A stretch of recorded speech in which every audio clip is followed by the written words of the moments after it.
All right, today we're going to talk about something you've probably never put together in your head, saving bees with the blockchain. Just take a second and really picture that. Standing in the field, the sun's coming up, and you hear that soft hum of bees going from flower to flower.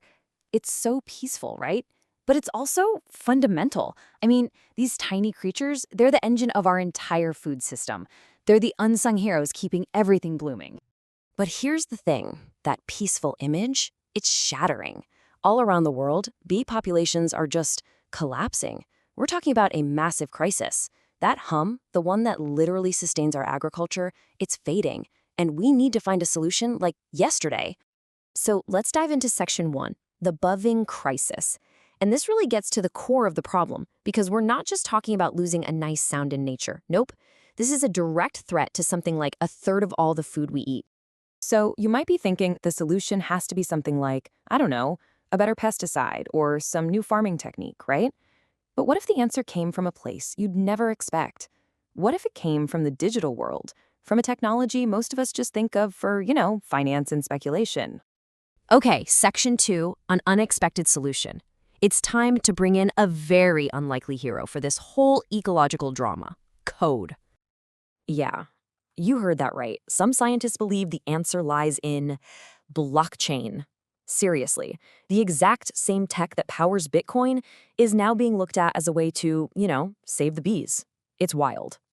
And this quote just nails it, doesn't it? It's a strange marriage, buzzing insects and cryptographic ledgers. It really does feel like two completely different universes colliding. But as we're about to see, it's in that strange partnership where all the magic happens. All right, section 3, from hive to ledger. So the big question is, how does this actually work? Let's get practical and break down how a blockchain can literally keep an eye on a beehive.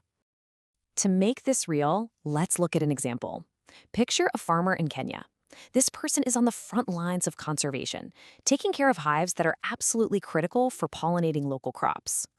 Okay, so here's how it all comes together. First, you've got these tiny little sensors right on the hives, and they're tracking everything. Bee health, activity, you name it. Then, and this is the really cool part, that data gets sent directly to a public blockchain. It doesn't go to some company's private server.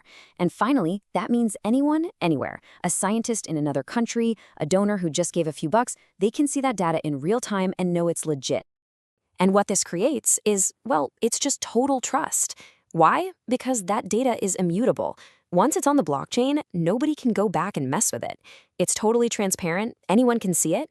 There are no middlemen taking a cut or losing the data. It's a system built on pure, verifiable proof. You can't argue with it. So, section 4, a new conservation economy.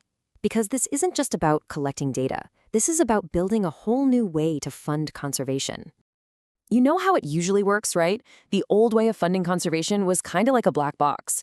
You donate money and hope for the best. You rarely got to see real proof of your impact. Well, blockchain just flips that whole model on its head. Now, funding is transparent. The data is public. You can literally see the proof of your impact. That whole trust gap, it just vanishes. And I absolutely love this analogy. It's like a Tamagotchi for biodiversity. Seriously, imagine sponsoring one specific hive and watching its health data stream live to your phone. It makes conservation so personal. You're not just giving to a cause, you're connected to the actual bees you're helping to save. Okay, and it gets even cooler with something called smart contracts. So a smart contract is basically just code that automatically does something when certain conditions are met. Think of it like an if-then statement. So you could set one up that says, if this farmer's hive in Kenya meets these health benchmarks, then automatically release payment to them. It's a direct automated reward for doing a good job. No paperwork, no waiting. And if you want to get really futuristic, we can talk about the bee DAO. A DAO is a decentralized autonomous organization, basically an organization run by code, not people. In this system, the bees themselves, through their data, become participants. Their health and how productive they are literally drive the economics of the system built around them. I mean, we're talking about nature and code becoming one. All right, let's zoom out for our final section, a new kind of ROI. What does all of this really mean for the future of conservation?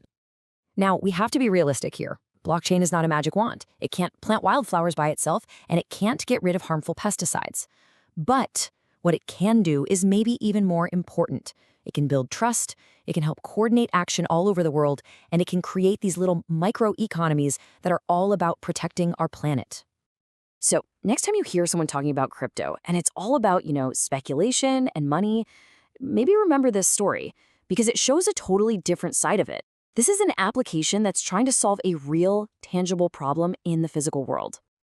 And that's because, at the end of the day, a return on investment, an ROI, doesn't always have to be about dollars and cents. Sometimes, the best ROI is just the sound of a healthy planet. It's knowing that future generations will get to stand in a field at sunrise and hear that soft hum of bees at work. And that, my friends, is a kind of ROI we can all feel good about.